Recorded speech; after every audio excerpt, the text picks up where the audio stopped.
Well, indeed, welcome back. This is still Business Defined, and as promised, we have with us a guest from Paygo Energy, who is the CEO, Nick Quinton, who will speak to us about matters LPG gas in the country. Welcome to the show. Welcome to the show. Thanks for having me, Alan. Yes, sure.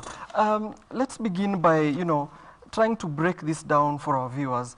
What exactly is the status of the LPG industry in this country that you have seen as a player in this industry? Yep, thank you. Yeah, the LPG industry and kind of market is growing every year. It's really exciting what's happening here in Kenya. Right now it's about 3 kgs per capita, and I think the government's intention is to raise that up by about 5x to get to 15 kgs per capita. So there's still a lot of room to grow, but we're seeing growth every year. Mm-hmm. Yes, indeed. Speaking to that, some statistics do show that LPG consumption in this market is still relatively low compared to our peers in the region. Perhaps, what are the challenges you see in this market that makes it that low? Yep.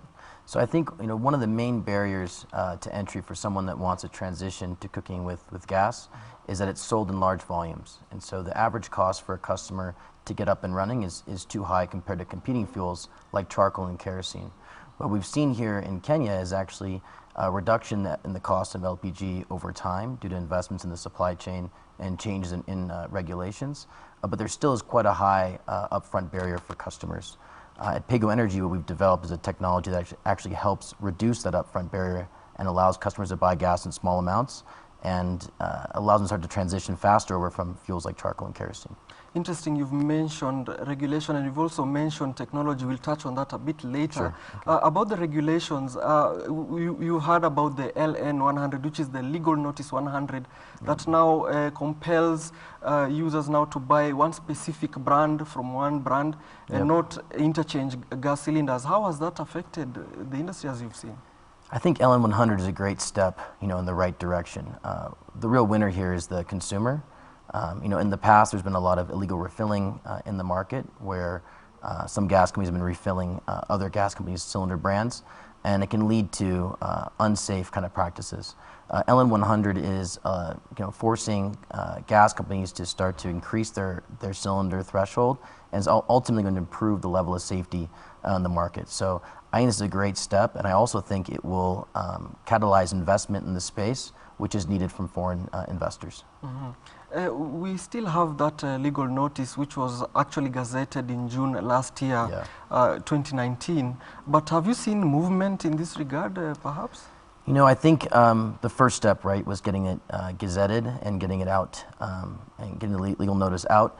I think we're seeing a bit of a lag of distributors getting the right licensing that's needed, and I think there's been a few pushes of the final date where they have to have the right licenses in place.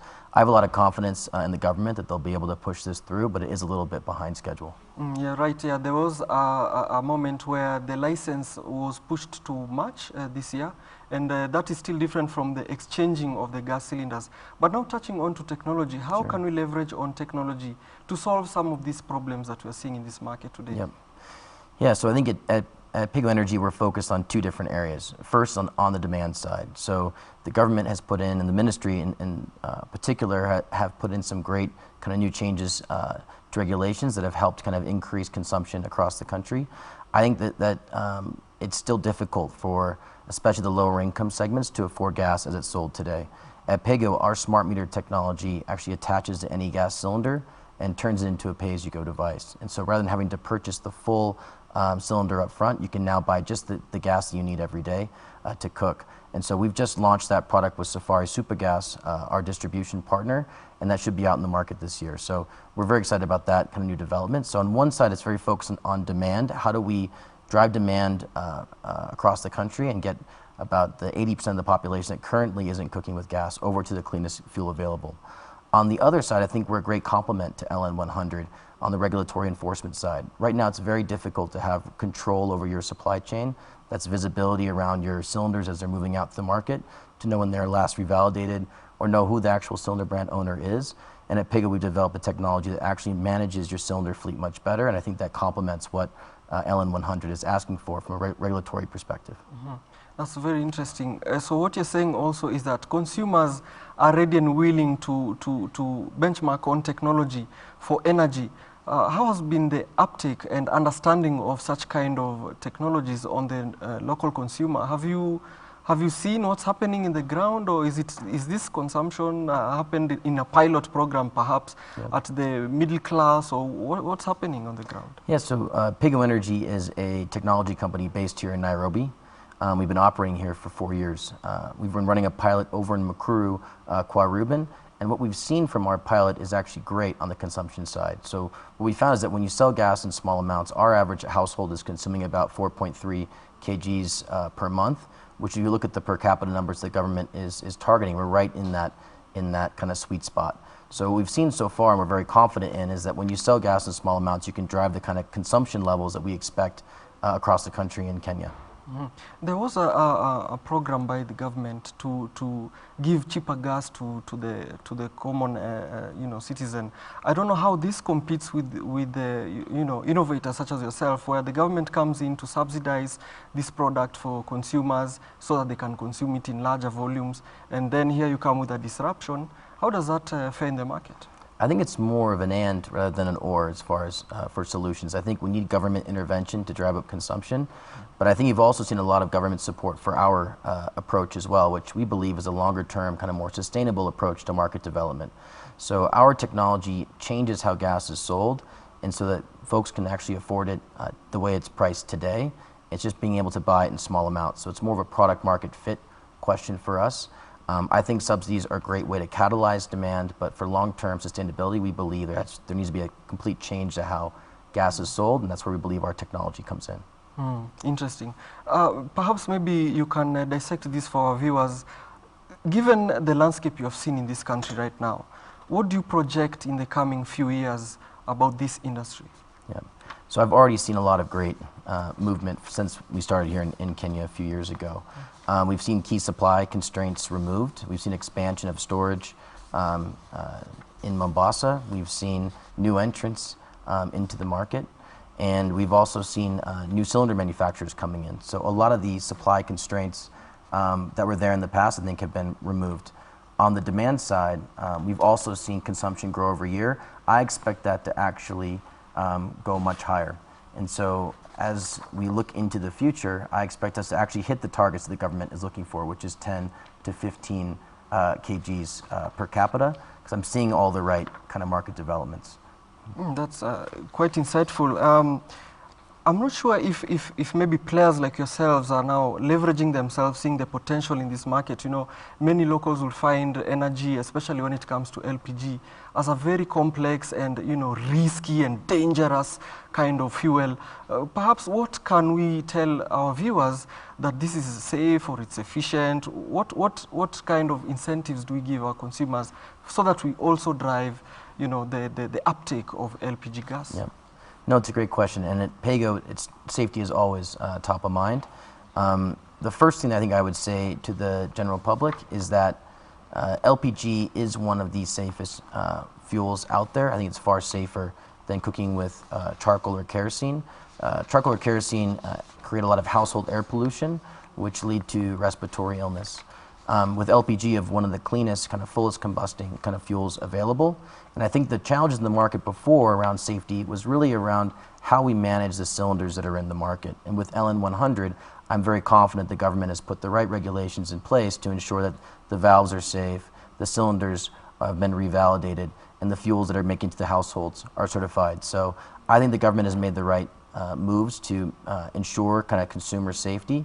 On Pago's side, we've also, as we're kind of the first company to put a cylinder smart meter out in the market, we've been kind of instrumental in setting up some of the highest levels of standards for cylinder smart metering. So for our technology as well, we're at international and local standards of safety to ensure, again, that consumers are safe and able to cook with gas every day. And we can't speak about this enough. It's good to get a scope of this region. How is this country faring with even, let's say, globally, when it comes to involving yourself into clean energy solutions? How do you see this happening here? I think Kenya generally is ahead of the curve when you look at innovation around clean energy. I think there's a lot of geothermal energy that we've seen here in Kenya. And I think we've seen a lot of support from the public for products like ourselves that are trying to get a cleaner fuel out into the market. I think that consumption for LPG is still lagging behind some of Kenya's peers across the continent, but I do expect that to grow over time with the interventions the government is making, and yeah, the support that for technology like ourselves that make gas more affordable. So I'm seeing the right stuff, and I think Kenya is one of the most innovative countries on the continent, and I don't expect that to change. Well, thank you very much for speaking to us. Thank you, on this show. Well, we've been speaking to Nick Winton, who is the CEO of Pego Energy Kenya. We've been talking about the landscape of LPG gas uptake in the country, and also the projections coming forward, and also the solutions to consumers that are here at this time. Well, moving on with the program, moving on into more stories into the program, Agriculture Cabinet Secretary Peter Munya is calling on SACCOs to review their lending rates in efforts to ward off stiff competition from banks after lifting of interest rate caps. Munya says the financial market is highly competitive and SACCOs ought to adjust to cater for the market that can neither afford bank loans nor digital loans. Take a look. The influx of lending apps in Kenya in recent years has led to cutthroat competition in the credit market. To stay afloat, cooperative societies have been called upon to adjust their interest rates to accommodate the market that has been locked out by currently available credit facilities. SACCOs exist to serve the interests of the members. That's the primary role. Primary role is to make sure that members access financial services, access them in affordable terms.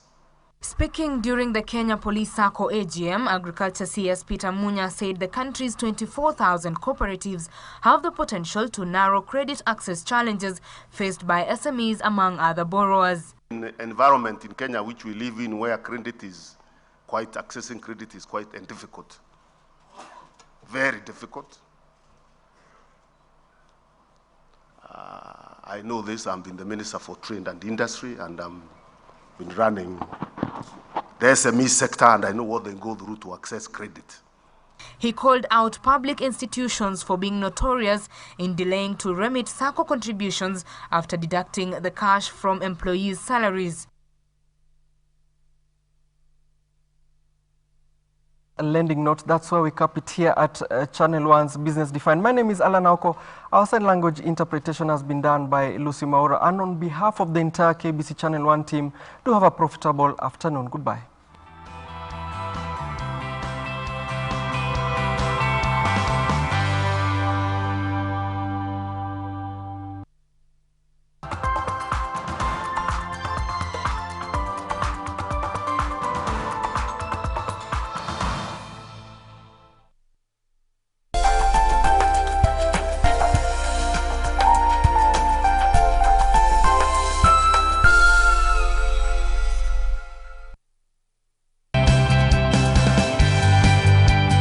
I love to drink, and I actually drink all the time, in the morning, noontime, bedtime, and I can even wake up in the middle of the night and take my glass.